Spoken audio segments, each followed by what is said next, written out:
morning, math enthusiasts. I am Teacher Janice and welcome to Plain and Analytic Trigonometry. Before we start, let us recall our 5 classroom rules. First, listen when the teacher is talking. Second, follow instruction. Third, raise your hand if you want to say something. Fourth, respect yourself and others. Fifth, be safe, kind, and helpful. Do you agree with our classroom rules? Great job! Now, I want you to read these words aloud. Math is fun. Again, louder. Math is fun. Since math is fun, I want you to identify the coordinates of a given point in a unit circle. Evaluate the sine and cosine functions. And lastly is to find enjoyment in doing the different activities. To start with, let's have this activity. Find my coordinates. Since you have already mastered our past lesson, identify the coordinates of a point in a unit circle. We have here the unit circle, the initial side, and the terminal side. Now, if we have 30 degrees, what is the coordinates of the point?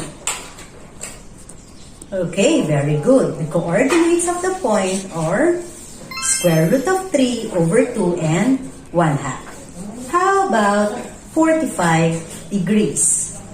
For 45 degrees, we have square root of 2 over 2 and square root of 2 over 2. How about 240 degrees?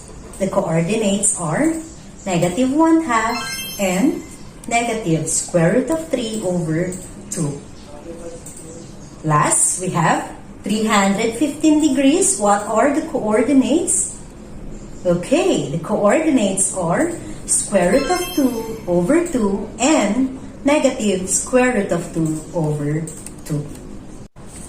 Great job, my students! You are now ready for our next lesson, which is evaluating the cosine and sine functions of a given angle.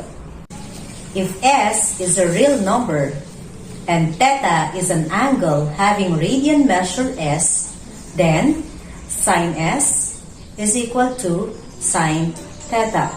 Cosine S is equal to cosine theta.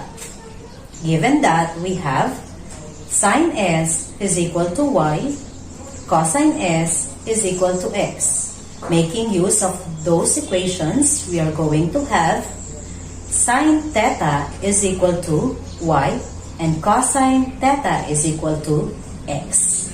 We will be using these informations as we evaluate the sine and cosine functions of a given angle. To understand these concepts, let us have some examples. Given a point in the unit circle with coordinates square root of 3 over 2 and 1/2, what are the values of the cosine and sine function? Cosine theta is equal to x, and the x coordinate is square root of 3 over 2, while sine theta is equal to y, and the y coordinate is equal to 1/2. Therefore, the values of the cosine and sine functions are square root of 3 over 2 and 1/2. Do you have any question? If there's none, let's proceed to the second example. We have here a point with coordinates 0 and 1.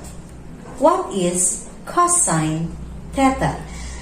It is equal to 0. How about sine theta? Sine theta is equal to 1.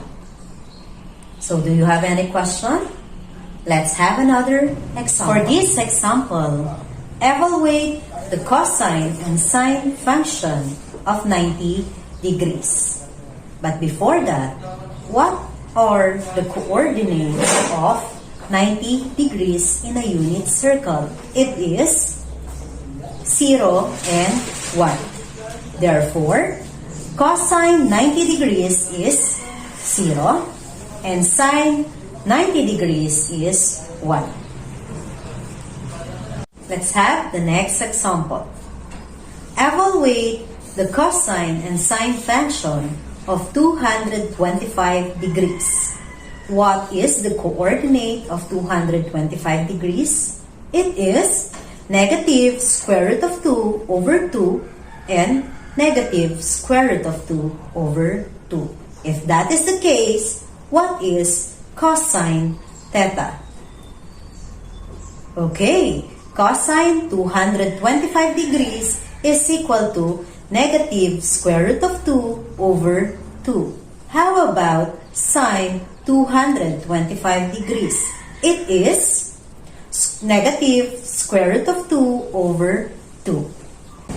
Do you have any question in evaluating the cosine and sine function of a given angle? If there's none, let us test your mastery. Your task is to evaluate the cosine and sine functions of the given angles. I will be giving you a minute to accomplish the task. Your time starts now.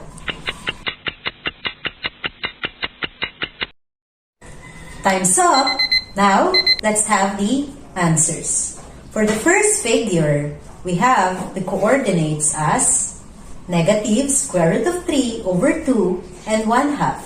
Therefore, cosine theta is equal to negative square root of 3 over 2, while sine theta is equal to 1/2. How about on the second figure? We have the coordinates negative square root of 2 over 2 and negative square root of 2 over 2. Cosine theta is equal to negative square root of 2 over 2.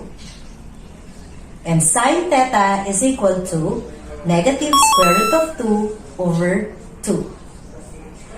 For your second task, you are going to evaluate the cosine and sine function given an angle.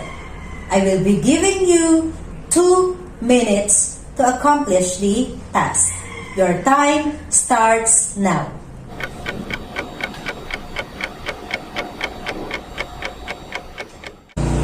Time's up.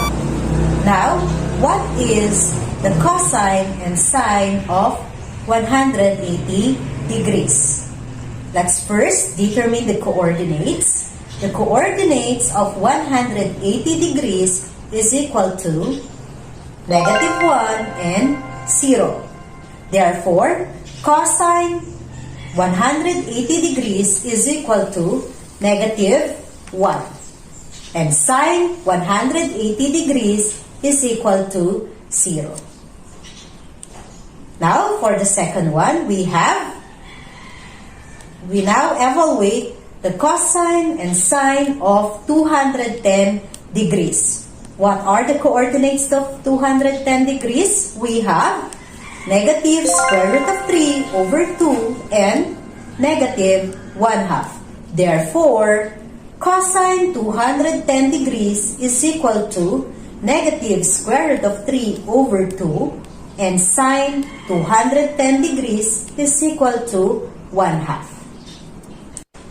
Very good, class. Now, how do we evaluate cosine and sine function given an angle? Anyone? Okay, that's right. We evaluate the cosine and sine function of a given angle by identifying the coordinates. Therefore, cosine theta is equal to the x-coordinate and sine theta is equal to the y-coordinate. So, do you have any question? Let's have your practice exercise. For your practice exercise, evaluate the cosine and sine function of a given angle. I will be giving you 2 minutes to accomplish the task. Your time starts now. Okay, time's up. Let us now answer. Number 1, we have cosine theta is equal to square root of 3 over 2. Sine theta is equal to negative 1/2. How about the angle 315 degrees? What are the coordinates of 315 degrees? The coordinates are square root of 2 over 2 and negative square root of 2 over 2. Therefore, cosine 315 degrees is equal to square root of 2 over 2, while sine 315 degrees is equal to negative square root of 2 over 2. Great job, my dear students! I know that you have already mastered evaluating the cosine and sine function of a given angle. For more practice, I will be leaving you with your assignment. For your assignment, you are going to complete the given table by evaluating the cosine and sine functions of the given angles. Thank you, class, for listening. I will be seeing you in our next video lesson. Be good and do good. Goodbye, everyone.